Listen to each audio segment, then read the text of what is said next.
This is drugs. This is your brain on drugs. Any questions?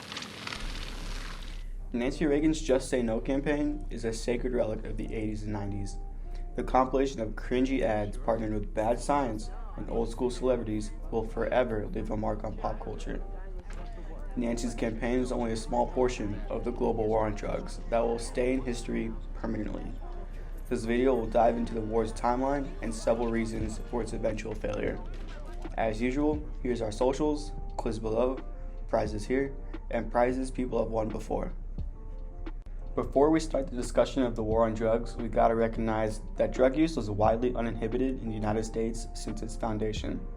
There are numerous instances of the sale of now illicit drugs for recreational and medicinal applications. In the 1890s, the Sears catalog, the same department store that recently went bankrupt, sold a syringe with small amounts of cocaine for at-home use. Around the same time, heroin was used as a morphine substitute and cough suppressant by Bayer Pharmaceuticals. Drug regulation efforts had also been present prior to the war on drugs. In 1909, the Smoking Opium Exclusion Act banned the importation, sale, and production of smoking opium. However, this didn't regulate medicinal use of opium.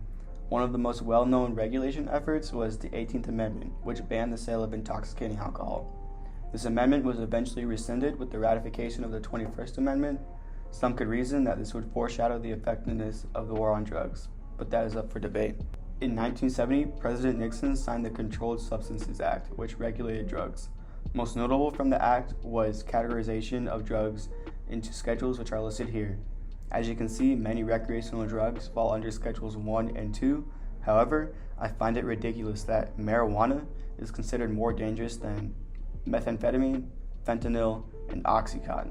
In 1971, Nixon declared a war on drugs, stating drug abuse as public enemy number 1.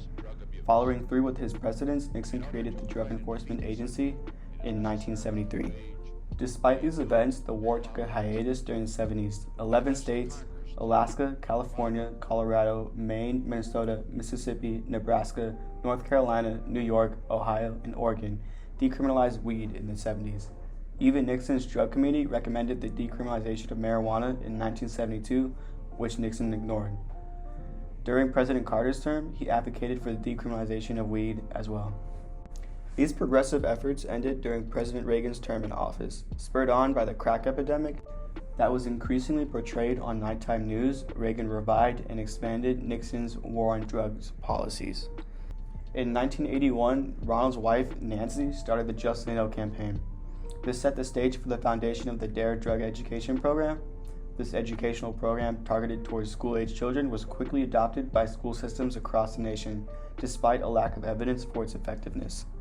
In response to the overdose of famed athlete Len Bias, Congress passed the Anti-Drug Abuse Act in 1986. This introduced minimum mandatory sentencing and drastically increased the money allocated to the war on drugs. Clinton, like his Republican predecessors, escalated the war on drugs despite holding differing opinions focused on treatment and decriminalization before and after his presidency. George Bush also allocated money to the war on drugs, even though it was losing steam in the eyes of the public as overdoses and incarceration rates continued to rise. His administration was also responsible for the militarization of domestic drug enforcement units. As seen through the Obama and Trump administrations, anti-drug sentiments held by the public, politicians, and media icons alike continue to wane. More and more states make steps to decriminalize or legalize marijuana. Some states, such as Oregon and Colorado, have made further steps in decriminalizing other substances, such as mushrooms. So it begs the question, why, after all these years and billions spent, has the war on drugs failed in its mission? The first extensive failure of the war on drugs was its criminalization of people. Several precursors to the war on drugs policies include the Opium Exclusion Act of 1909 that banned opium. However, this legislation only banned smoking forms of opium, the method predominantly used by Chinese immigrants. It completely ignored all other forms of opiate consumption that was drastically affecting veterans, the elderly, and housewives. Effectively, Chinese immigrants were considered solely responsible for the opiate crisis despite its widespread use through many other communities in the United States. Or consider marijuana. Initial anti-marijuana legislation was largely created by anti-immigrant sentiments due to the influx of refugees escaping the Mexican Civil War in the 1910s.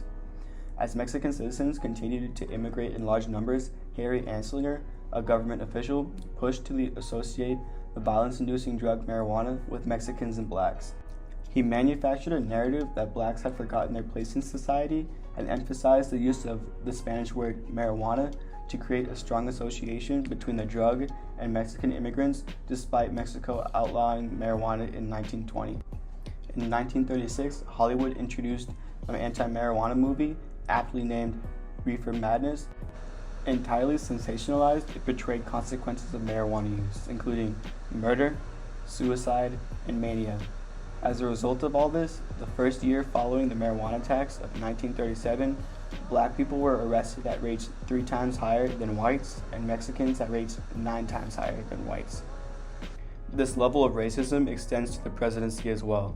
John Ehrlichman, a domestic policy advisor for Nixon, stated bluntly, the Nixon campaign in 1968 and the Nixon White House after that had 2 enemies, the anti-war left and black people.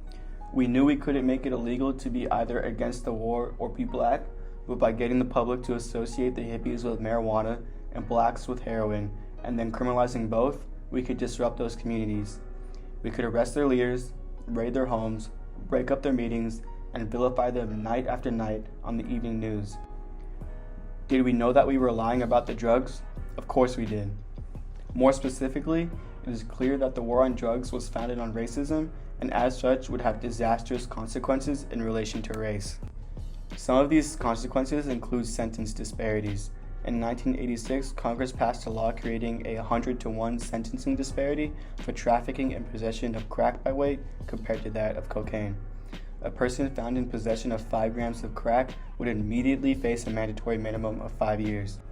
To face the same sentence, a person would have to be in possession of 500 grams of cocaine. This difference in weight is comparable to a nickel and a loaf of bread. For reference, it is known that crack is predominantly used by black communities, while cocaine is predominantly used by white communities. President Clinton even rejected the U.S. Sentencing Commission's recommendation to eliminate this disparity of powder cocaine sentencing. On top of this, minorities are more likely to be convicted for drug-related crimes despite similar rates of drug use across whites, blacks, and Latinos. Proponents of the drug crackdown promised to decrease drug-related violence, reduce the production and distribution of illicit substances, and decrease drug-related deaths. However, in reality, these promised outcomes were nowhere to be seen. In fact, the war did the exact opposite of what was intended. A comprehensive study that took place over a 6-year period analyzed academic studies and found that 91% of the reviewed analyses found a significant association between levels of drug enforcement and levels of drug market violence. Evidence suggests that drug prohibition contributes to drug market violence and increased homicide rates, and the increasingly sophisticated methods of disrupting illicit drug distribution networks may in turn increase levels of violence. It turns out, despite the efforts of law enforcement and government officials, that increased regulation ultimately increases production, demand, and distribution of illicit drugs.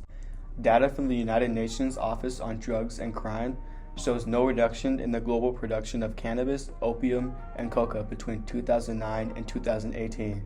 During this period, production increased by 125% for opium and 30% for coca bush. There was no sign of reduction for cannabis. Between 2009 and 2017, over 800 new psychoactive substances have emerged on the global drug market.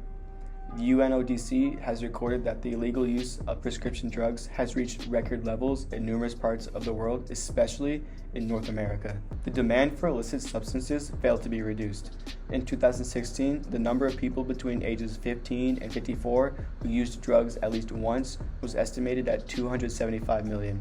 This represents a 31% increase compared to 2009. Death counts continue to rise.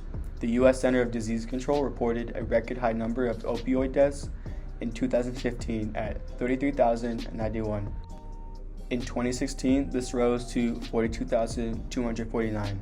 In 2017, 47,600, remaining steady in 2018 at 46,802. but in 2019 this rose to 50,042. It is expected that this number will substantially rise for 2020 due to an acceleration of overdose deaths during the pandemic. So why does this matter? First, the failure of this war costs taxpayers billions of dollars each year.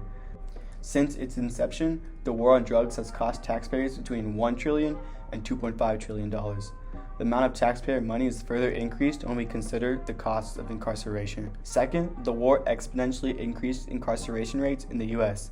Since 1980, the number of people incarcerated for drug-related sentences has increased from 40,000 to 500,000, a 1,100% increase. This beyond substantial increase is in part due to aggressive law enforcement and stiff predatory mandatory sentences that has targeted low-level dealers and users. Third, the war capitulated on a biased system, further increasing bias. Since its inception, incarceration rates among minority populations have increased. The graphic shown exemplifies that despite lower populations, marginalized identities are the most heavily imprisoned. Also, it should be noted that the second and third points are mutually inclusive. The war on drugs disproportionately incarcerated Black and brown people. Fourth, these consequences were created by those all along the political spectrum. Clinton is just as culpable as Reagan. Obama, who made some small steps, could have done substantially more. Regardless, their mistakes don't need to be the mistakes of future presidents. It should be our social prerogative to right the wrongs created by the war on drugs. We can do this through thorough education on the war on drugs themselves, and on the justice system.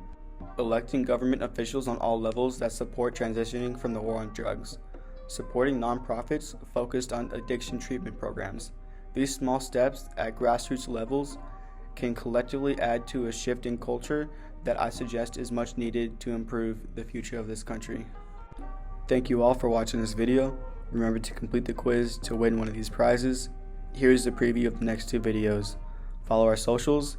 Thank you.